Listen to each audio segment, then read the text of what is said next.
guys, happy Thursday. Happy Thursday, Patreons. Friday is when everyone else gets the video. So there's so much juice in this case. I don't even know where to begin. I'm covering the case of Kelsey Berreth for multiple different reasons. One of the main reasons is because every day there's just so much more juice in it and it just gets better and better. And I know it's horrible to be like that, but it's just crazy. And to be honest with you, I have a completely different view than most. And if those that share my view are embarrassed to ever say it or anything, I understand, so I'm going to speak for you. And you guys will understand what I mean when it's done. Let me just state that everyone that knows me knows that I've gotten kicked out of every single Chris Watts group for saying that he was guilty. And, you know, I fought with every troll under the sun. I fought with every fake account under the sun, and it was just a nightmare. And I was okay with it. I mean, it was fun playing with these people. But now all of a sudden, they're all, you know, Frazie's guilty, Frazie's guilty, Frazie's guilty, which is complete bullshit. But we're going to get to that after. What I will say is I did start a group for Kelsey. It is called right here, Kelsey Berreth Uncensored. It's on Facebook. So feel free to join. The only rules are you cannot have a fake account. You have to have a real account that's over a year old and like friends. I mean, we don't got to see your friends, but you have to have activity. Like you just have to be a real person. I don't like, none of my groups have fakes. I mean, of course, a few are going to slip through, but for the most part, be you, be real, and be awesome. That's it. So let me get to the case. I'm going to kind of go backwards, sort of, but I really wanted to go through the timeline, and I do have to give 2 shout outs to Tara for helping me understand the case day by day, and an absolute big thank you to Natalie Prill, who created a timeline. She has been an amazing source of info because I am like trying to cram this case in 2 days, and I'm trying to get it all done by tomorrow. So she has been amazing with explaining things, re-explaining things, help me understand who's who, and like just give me crash course in the new stuff, because I know the old stuff, but for the new stuff. So without further ado, there's so much information. Let me get into it. I'm not going to get into all of it, but I'm going to cover the basics. So who's Kelsey Berreth? Kelsey is a Colorado mom who's 29 years old and went missing on November 22nd. She was last seen at a supermarket in Woodland Park near her home, and this is like when the timeline started. Now, they show her in this Safeway with her daughter. That was the same day that she was exchanging their daughter for Thanksgiving. Now, they called him his fiance. I don't know who named him the fiance, if it was her mother or his mother, but they've been broken up since January of 2018. And a lot of those questions arose when the my eyes hurt. When the you know, like, why, if you're engaged, why are you spending Thanksgiving different places? Why did you just purchase a condo? Like, weird things. Why is he still living at home with his mom at 30 years old? But I'm not judging. So yeah, so there were a lot of little things that didn't add up. And then we come to find out that recently that he said they broke up in January of that year. So that makes sense of why they had 2 different living quarters and everything else. So on November 25th, now, who was Kelsey? Kelsey was a pilot instructor. So she flew a lot, but she didn't own her own plane or anything. And she worked for Das Aviation. They received text messages stating that, you know, Kelsey wouldn't be in, she's away on vacation. It turns out that that ping that day came from Gooding, Idaho. Now, at that time, we're like, who the hell's in Gooding, Idaho? Like, Gooding, Idaho. Didn't think anything of it. They didn't have him as a suspect because obviously they proved that he wasn't gone. You know, he was there. So he was initially not even ruled as a suspect. So on December 2nd, Kelsey's mom, Kelsey Berreth, had reported her daughter missing. Now, another controversy is, why did her mom wait so long? At 29 years old, I spoke to my mom every day. When I had my kids, I spoke to my mom every day because she wanted to talk to the kids. So I don't see how a mom with a 1-year-old granddaughter would go 2 weeks without calling her daughter or thinking something's up. Even if she traveled a lot, you have a 1-year-old. So the only conclusion that I can come for that is that that Patrick and Kelsey had some weird like custody agreement between them. Now, I know when I was going through it in the beginning, I was not allowed to call my son when he was with his dad. If there was an emergency, no problem. But I wasn't allowed to do it. Not that the court said I couldn't, but the way the cops saw it and the way my ex saw it was, this is my time. Now, one of the things that makes this case even more interesting is the psychotic mom that reminds you from an Alfred Hitchcock movie. Now, I don't know what she's like in person, obviously, but if you hear more about Patrick and her, you really sit back and you're like, oh my God, like she's psychotic, like literally psycho mom. And that's also like plays a whole part in this, like, whoa, just whole thing. So on December 2nd, when she did that, the Woodlawn Park Police conducted a community caretaker search on Kelsey, trying to find anything. Cars are closed and her toothbrush all appeared untouched since Thanksgiving. On December 3rd, they sent out a first appeal to the public looking for information. Then her friends did on the 5th, or her loved ones put out Missy Mother, Kelsey Berreth Facebook page. On December 6th, the family noted that it was out of character for her not to let anyone know if she planned on making any cross-country trips or anything. So that was on the 6th. So that brought my mind back to, well, what happened to the 2nd? Why'd you wait 2 weeks then? So that was like the first one of a few red flags for me. Prayer vigil was held on December 10th. The police department was joined by Cheryl for a press conference to share what they were going to give so far. At this point, Patrick was not a suspect at all. I don't even think he was on their radar.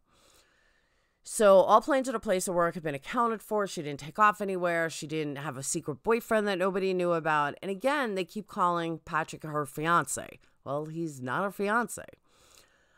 Frazier's cooperating with police and is watching over his and Kelsey's young daughter. DeYoung said Kelsey has never lived with Frazier, her mom reports. Her mom also bought her condo. She's a pilot instructor. She's probably got buco bucks. Kelsey loves her God. She loves her family and friends, and she loves her job. That's what her mom says. She's perfect, like everyone, according to their mom. She's reliable, considerate, honest. She doesn't run off, and someone knows where she's at. It's really funny, though. I don't remember who said it, but somebody said it earlier. Do you ever notice that everyone that disappears was the most kind-hearted who never would ever do this? It was funny, and it's true. So Woodland Park Police released the last known footage, which was her in the Safeway store. Mom said she spoke to her on Thanksgiving. Her voice was fine. She said it was a normal day. Cheryl said her daughter did not live with her fiance, but they did have a strong bond. Their relationship is very good. They're loving. Well, not that good. So that's just a mom, in my opinion, covering for her daughter. Wants to put her daughter as the perfect princess, and really, what mom doesn't? So then they had the candlelight vigil. Then on December 14th, this is where it starts to get interesting. They executed a search warrant of Frazier's home. They even cut out pieces of the wall. More than 75 law enforcement officers participated in the search. Now, what I find funny too is, and another red flag, but for a different reason. Why didn't they search her house with 75 people? Who's to say that he killed her there?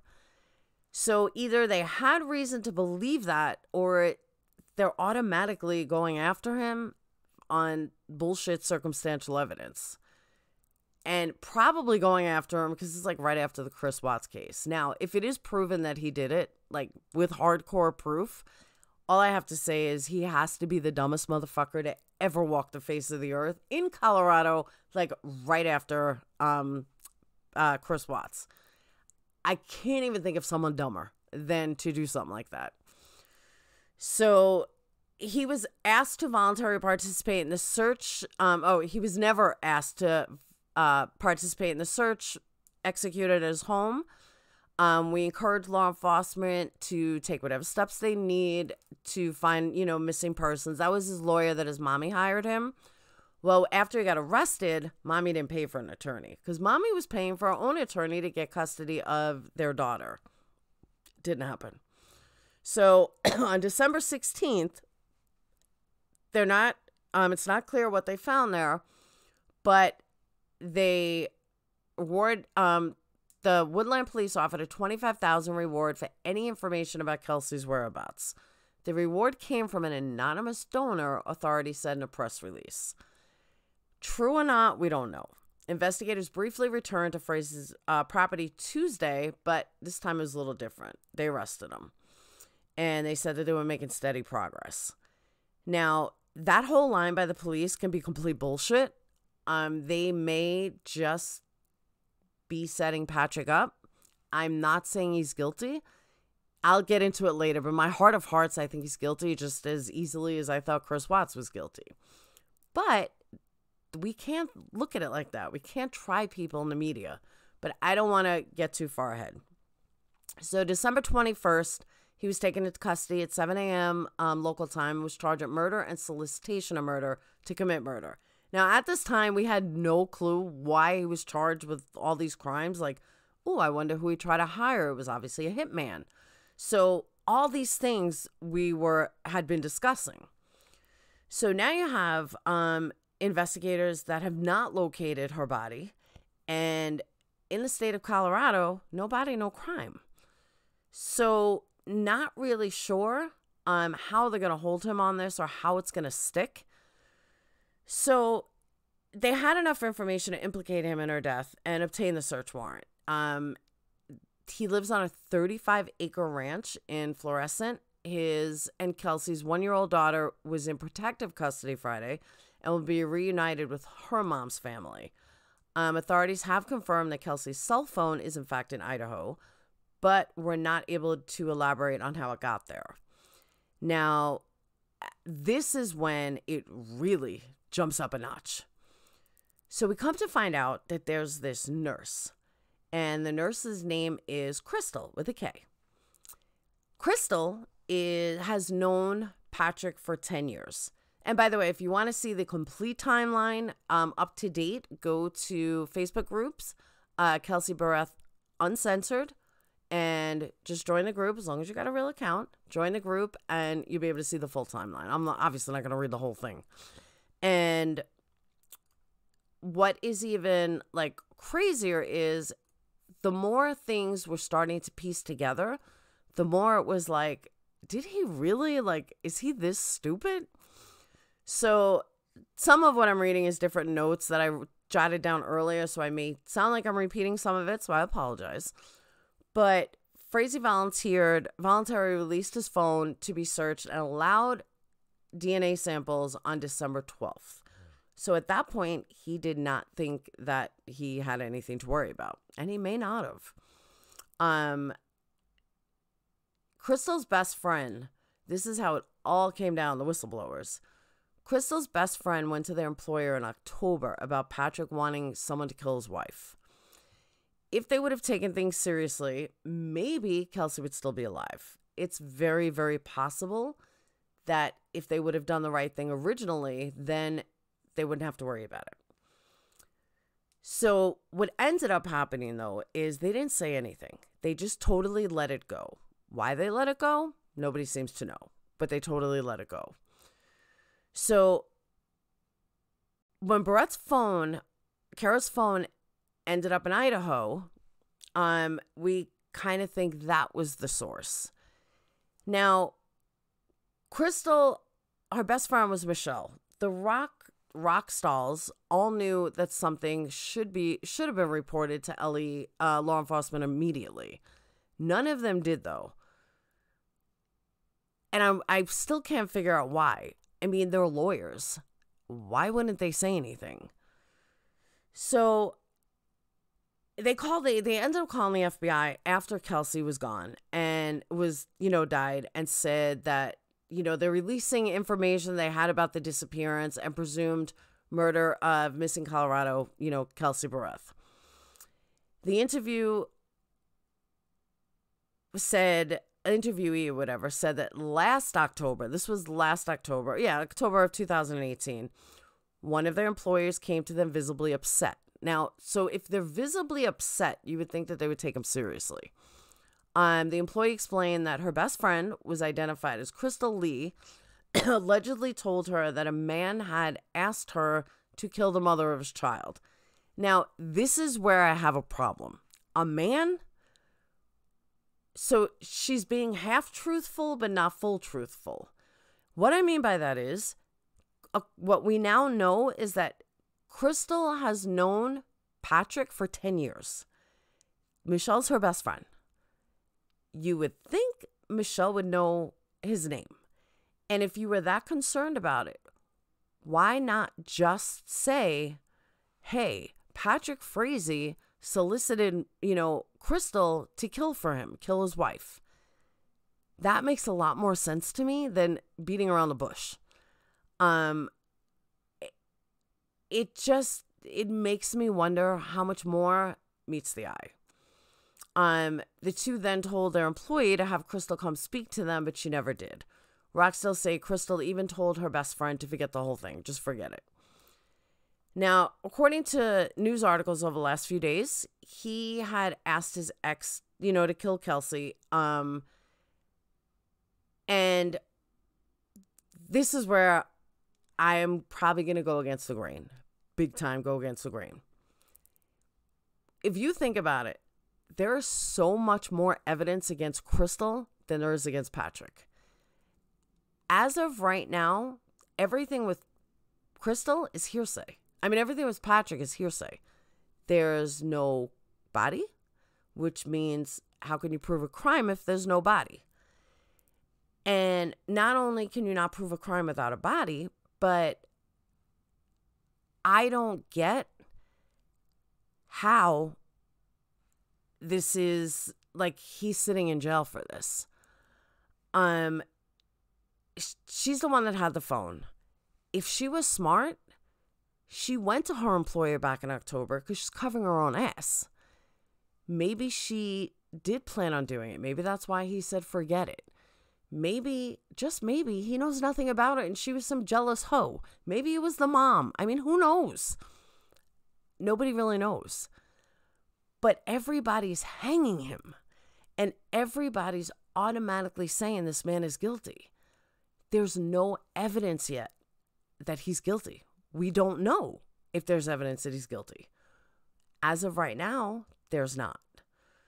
So you have to take all that into consideration when thinking about him and thinking about him being in jail. And, it's just, I would be a total hypocrite if I sat here and hung him in social media the way we did Scott Peterson, the way we did O.J. Simpson, the way we did Casey Anthony. And believe me, I think all of them are guilty.